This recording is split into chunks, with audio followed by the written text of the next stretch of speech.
नमस्कार, मैं हूं संजय शर्मा। आप देख रहे हैं 4PM न्यूज़ नेटवर्क। कुछ साल पहले की बात है, सुप्रीम कोर्ट के जज थे रिटायर्ड जज मार्कंडेय काटजू, बहुत चर्चा में रहते थे। उन्होंने कहा था कि इलाहाबाद उच्च न्यायालय में कुछ सड़ रहा है।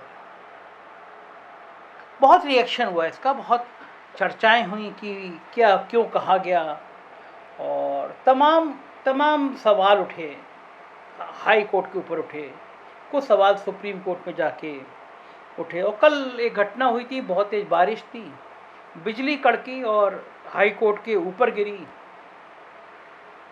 अच्छा हुआ कि समय समाप्त हो गया था, वकील दाएं बाएं थे। एक फ्लोर पूरा कमरा टूट गया, पानी देखिए वीडियो कितना भयंकर है, ये बिजली का गिरना, दीवार टूट जाना, पानी आ जाना। तो मैंने ट्वीट किया था, मतलब मेरा कोई संदर्भ वैसा नहीं था, लेकिन मैंने ट्वीट किया था कि नेचर भी कुछ इशारे दे रही है मिलॉर्ड, न्याय की इस देश में बहुत ज़रूरत है। अब मैं इससे ज़्यादा लिख नहीं सकता था, क्योंकि हाई कोर्ट और सुप्रीम कोर्ट के खिलाफ कोई बोलता नहीं है। चाहे वो सही फैसले हों, चाहे वो गलत फैसले हों, चाहे उन फैसलों पे सवाल हो, क्योंकि वो अगर आप हाई कोर्ट और सुप्रीम कोर्ट पर टिप्पणी करेंगे तो अवमानना की श्रेणी में मिलॉर्ड खड़ा कर देंगे आपको। लेकिन आज फिर एक वाकया हुआ, सुप्रीम कोर्ट के चीफ जस्टिस पे उत्तर प्रदेश सरकार मेहरबान हुई, तो मुझे लगा कि संवाद करना चाहिए। और क्यों नहीं संवाद करना चाहिए। कुछ समय पहले की बात है, कोरोना शुरू हुआ था और यूपी में बस 500, 200, 500 केस आए थे। तो उत्तर प्रदेश सरकार ने पान मसालों पे, कंपनियों पे प्रतिबंध लगा दिया था कि आप पान मसाला उत्तर प्रदेश में नहीं बेच सकते। कारण ये था कि WHO की रिपोर्ट आई थी कि अगर आप पान थूकते हैं, पान मसाला थूकते हैं, तो थूकने से कोरोना फैलता है।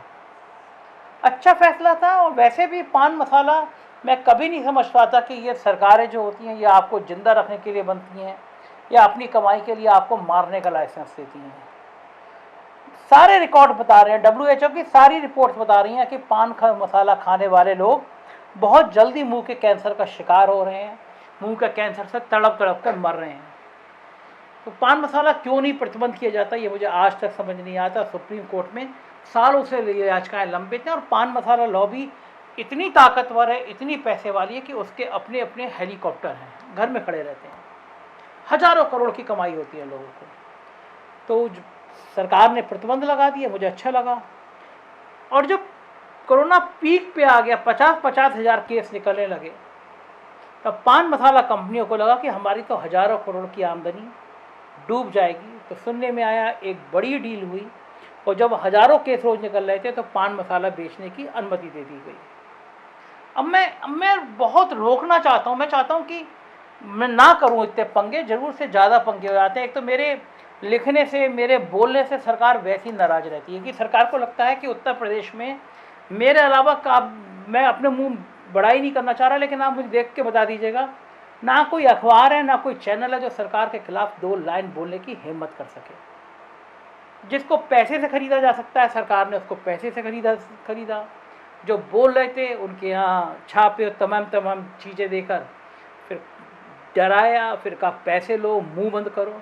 अब कोई नहीं बचा। तो सरकार को ये बुरा तो लगता ही है कि मैं क्यों बोलता हूँ, मैं क्यों सच सामने दिखाता हूँ, लेकिन मैं मजबूर हूँ। अगर सिस्टम में 50,000 पेशेंट रोज हो रहे हैं, आपने 500 पेशेंट थे तो आपने थूकने पे, पान मसाला पे प्रतिबंध लगाया, 50,000 पे खोल दिया। जो आदेश हुआ कि पान मसालों को अनुमति दी जाती है, मुझे बड़ा ख़राब लगा। मैंने रिट तैयार करी हूँ, मैं इलाहाबाद गया, क्योंकि जुडिक्शन इलाहाबाद था, समय लखनऊ बंद आ रहा था। मुझे बड़ी हैरानी हुई, मुझसे कहा गया कि जो बेंच चल रही है ये मालूम करो, हाई कोर्ट के जिन बेंच जज साहब हैं, मालूम करो क्या इनका कोई भाई या भतीजा वकालत करता है। तुम भली किसी और वकील को करो, लेकिन इनके भतीजे का भी वकालतनामा लगवा दो। मतलब अगर आप 20,000 रुपये अपने वकील को दे रहे हो तो 20,000 इनके जज साहब के भतीजे को भी दे दो। जब जज साहब के बेटे का, भतीजे का वकालतनामा होगा तो फैसला तुम्हारे पक्ष में हो सकता है। मेरे लिए ये बड़ी शॉकिंग खबर थी कि जज के बेटे, भतीजे भी वकालत करेंगे, उनके वकालतनामा पे जज साहब फैसला दे देंगे। ये तो न्याय का सबसे बड़ा मंदिर है। अब हम लोग लड़ लेते हैं, आपस में लड़ाई होती है तो एक ही लाइन कही जाती है, मैं तुमको कोर्ट में देख लूँगा। तो इस देश के, इस लोकतंत्र की अभी भी सबसे बड़ी आस्था है कोर्ट ही है, और वहाँ पे भाई भतीजावाद लागू है। तो काटजू जी की टिप्पणी इसी संदर्भ में थी। बात आई गई हुई, बात आगे तक निकली। सुप्रीम कोर्ट का हमने देखा, एक चीफ जस्टिस थे, उन पे एक महिला ने बहुत गंभीर आरोप लगाए कि उन्होंने छेड़खानी की कोशिश करी, और उसके बाद रिटायरमेंट से पहले उन्होंने कुछ ऐतिहासिक फैसले दिए जो सरकार के पक्ष में थे, और रिटायर होते ही वो राज्यसभा भेज दिए गए। वो लड़की भी गायब हो गई और वो उसके आरोप भी गायब हो गए। बदले में राफेल और तमाम किस्से इतिहास का पन्ना बन गए, कोई जजमेंट नहीं आया, ना ही जो टेप पेगासस का कांड हुआ था वो उसका सच सामने आ पाया। तो जनमानस तो सवाल करेगा, चाहे वो अवमानना की श्रेणी में, जब मैं बोल रहा हूँ पता है कि हो सकता है मील आउट के गुस्सा आया तो कल मुझे तलब करे और फिर 6 महीने के लिए मुझे जेल भेज दें, लेकिन बोलना तो पड़ेगा, किसी को तो बोलना पड़ेगा। क्यों नहीं बोलेंगे हम? सुप्रीम कोर्ट के चीफ जस्टिस पे अगर किसी लड़की ने, महिला ने आरोप लगाए तो क्या हुआ, इसको पूरे देश को जानना चाहिए। और फिर वो लड़की भी गायब हो गई और जज साहब राज्यसभा का सदस्य बन गए, तो क्या डील हुई ये भी पूरे देश को जानना चाहिए। 130 करोड़ के देश को क्यों नहीं जानना चाहिए कि सरकार और जजों के बीच में डील क्या होती है। अभी भी इलाहाबाद हाई कोर्ट के तमाम जजों पे लोग सवाल खड़े करते रहते हैं कि ये सरकार से ये चाहते हैं, ये सरकार से ये चाहते हैं, ये सरकार से ये चाहते हैं, इसीलिए सरकार के खिलाफ कोई फैसला नहीं देते। जो अपर माध्यमिकता होते हैं, जो महाधिविकता होते हैं, वो उन जजों के संग क्या क्या खेल करते हैं कहने की जरूरत नहीं है। तो आदमी कहाँ जाए, न्याय की उम्मीद किससे करे? जब कोई बड़ा आदमी होता है, अर्नब गोस्वामी के लिए 24 घंटे में सुप्रीम कोर्ट हाजिर हो जाता है और गरीब आदमी की सुनवाई सालों तक नहीं होती है, तो सवाल तो खड़े होंगे। मैं आज का वीडियो जो बोलने की बात करी मैंने, मेरे को हाथ में एक पत्र आया और 21 सितंबर का पत्र है ये। अब मुझ पर उत्तर प्रदेश सरकार कल को फिर ये मेरे ऊपर एक मुकदमा लगा सकती है कि इतने गोपनीय पत्र आपके पास कहाँ आ सकते हैं, आ जाते हैं, आपके पास मिलते कैसे हैं। पिछले दिनों भी मैंने जब मुख्यमंत्री योगी आदित्यनाथ का सुप्रीम कोर्ट में मुकदमा के लिए जो उन्होंने एक पैनल तैयार किया था कि जल्दी सुनवाई हो, वो भी मैंने चिट्ठी आपको दिखा दी थी, बड़ा बवाल हुआ उस पर। मुझे सुनने में आया कि ऊपर से नीचे हड़कंप मचा के संजय शर्मा तक चिट्ठी कैसे पहुँची। आज भी मेरे हाथ में चिट्ठी आई है। ये चिट्ठी निकुंज मित्तल विशेष सचिव उत्तर प्रदेश ने विशेष सचिव अपर विधि परामर्श को लिखी और लिखा है, माननीय उच्चतम न्यायालय में उत्तर प्रदेश में राज्य की ओर से वादों की पैरवी हेतु राज्य विधि अधिकारियों के आवधिकरण के संबंध में महोदय उपरोक्त विषय पर मुझे कहने का निर्देश हुआ है कि महामहिम राज्यपाल माननीय उच्चतम न्यायालय नई दिल्ली में उत्तर प्रदेश की राज्य की ओर से वादों की पैरवी हेतु श्री युवक यू ललित पुत्र श्री यू ललित रजिस्ट्रेशन संख्या 2017 अधिवक्ता को वरिष्ठ पैनल अधिवक्ता के रूप में आबद्ध किए जाने की सहर्ष स्वीकृति प्रदान करते हैं। अब ये जो यू ललित हैं, जिनकी वकालत को सिर्फ 5 साल हुए हैं, इनको सुप्रीम कोर्ट में यूपी सरकार पैरवी के लिए आबद्ध करती है। देखिए, सरकार का अपना फैसला है कि वो सुप्रीम कोर्ट में किससे पैरवी कराती है, लेकिन आमतौर पे ये होता है कि जो जिस विषय के स्पेशलिस्ट होते हैं उनको करते हैं, सीनियर वकीलों करते हैं। मेरे एक अधिवक्ता मित्र से मैंने बात करी, वो मुझसे बोले कि मैंने अपनी ज़िंदगी में कभी नहीं देखा कि सिर्फ 5 साल की प्रैक्टिस पे सरकार सुप्रीम कोर्ट में किसी को अपना अधिवक्ता नियुक्त करे पैरवी के लिए।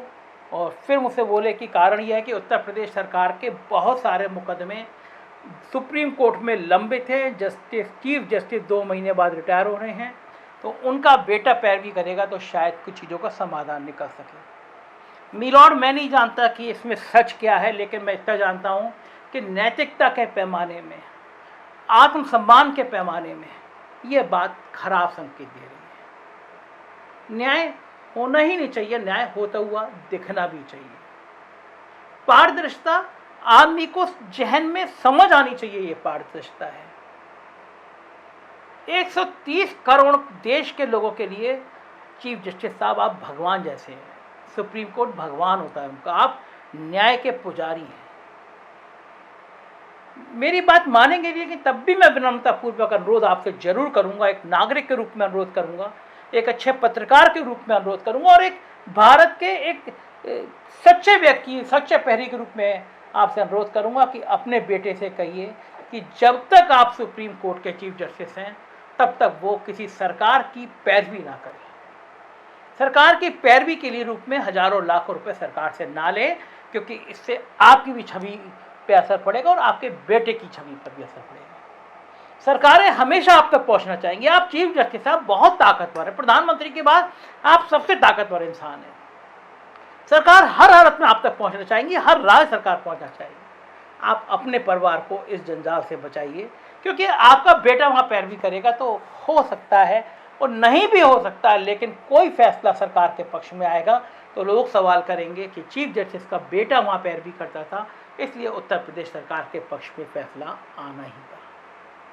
मुझे यकीन है कि जो बाकी हाई कोर्ट के जज, बाकी सुप्रीम कोर्ट के जज, मुझे पता है कि मेरा वीडियो सब सुनेंगे। मैं आपसे गुजारिश करूंगा कि आप लोगों पे पूरे प्रदेश की, देश की निगाहें हैं, आपके फैसलों पे निगाहें हैं। आपकी छोटी छोटी चीज़ें जो आप सरकार से एहसान लेते हैं, वो मकान का होता है, वो गाड़ी का होता है, ये चर्चा का विषय रहता है। सबको पता रहता है कि आप रिटायरमेंट होने के बाद एक आप आयोग चाहते हैं, एक आयोग का अध्यक्ष बना दिया जाता है जिसका फैसला आप 1.5, 2, 3 साल तक देते नहीं हैं। जो फैसला केवल 1 महीने में रिपोर्ट दे सकते हैं, वो आप 2, 3 साल तक नहीं देते। ये सवाल है चर्चा में, और आपके पूरे संकाय की, आपके पूरे संस्थान की छवि खराब करती हैं चीज़ें। आप अपना आचरण नहीं सुनाएंगे तो लोकतंत्र बहुत बदल रहा है, चर्चाओं में आप भी आएंगे और ठीक नहीं रहेगा। लोकतंत्र वैसे भी खत्म हो रहा है, लोकतंत्र के सारे स्तंभ खत्म हो रहे हैं। अगर आप भी अपना आचरण नहीं सुधारेंगे तो सवाल खड़े होंगे। मैं पुनः देश के चीफ जस्टिस से अनुरोध करूंगा कि वे अपने बेटे से अनुरोध करें कि वो कम से कम 2 महीने तक, जब तक आप रिटायर नहीं हो रहे हैं, तब तक वो उत्तर प्रदेश सरकार का ये प्रस्ताव अस्वीकार कर दें, क्योंकि बेटा अगर पिता के सामने सरकार की पैरवी करेगा तो जो फैसला आएगा उस पर सवाल खड़े होंगे। मुझे यकीन है कि मैंने शायद कोर्ट की अवमानना नहीं की है, और अगर की भी है तो मैं इसका दंड भुगतने को तैयार हूँ, क्योंकि सच बोलना मेरा धर्म है और मैं ज़रूर बोलूँगा। शुक्रिया।